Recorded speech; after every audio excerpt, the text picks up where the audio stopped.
Syederalun warga Aceh Singkil resah lantaran sapi dan kerbau peliharaannya berhilangan. Setelah dilakukan pencarian, ada yang ditemukan tersisa bagian isi perutnya saja, sementara sebagian tubuh lainnya raib tanpa jejak. Ada juga yang sama sekali tidak diketahui jejaknya setelah hilang dari kawanannya, kendati sudah dilakukan pencarian.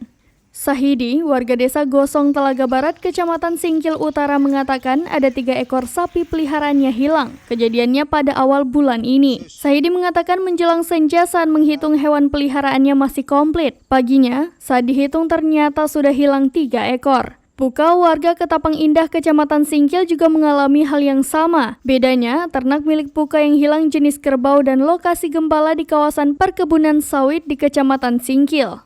Menurut Puka, bukan hanya miliknya hewan ternak yang hilang, tetapi punya peternak lain di kawasan Singkil hilang dan jumlahnya mencapai 5 ekor. Pemilik ternak resah lantaran kejadian ternak hilang berentet. Sebelumnya ada yang mengatakan tapi tidak sebanyak kali ini. Dicuri itu 3 ekor bang, induknya. induknya ya. Ya, induk. Dari berapa ekor punyanya? Sekitar 20 ekor bang. Jadi ketahuannya bagaimana? Ya pas sore itu dicek masih cukup. Pas paginya waktu mengeluarkan lembu itu udah tinggal di sisi perut lagi. Memang dikandangin ya di sananya atau berkumpul gitu aja? Pada saat itu ya memang nggak di kandang bang karena posisi banjir di lokasi. Pak, kerbaunya hilang juga ya? Iya, hilang satu. Pada waktu hari Kamis kemarin, saya cari-cari sampai hari ini udah 5 hari dalam pencarian, belum ada kabar yang belum nampak lah kerbau yang mana. Yang informasi yang lain juga ada?